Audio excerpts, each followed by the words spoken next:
1 plus 1 plus 1 equals 3.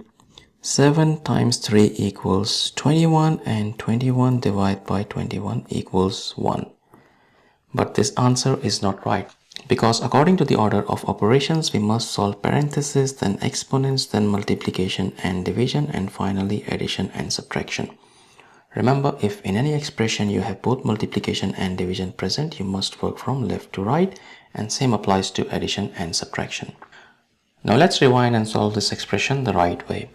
If you notice, we have parentheses present in this expression, and parentheses have highest priority. So let's solve what we have inside parentheses. We have 1 plus 1 plus 1, which gives us 3.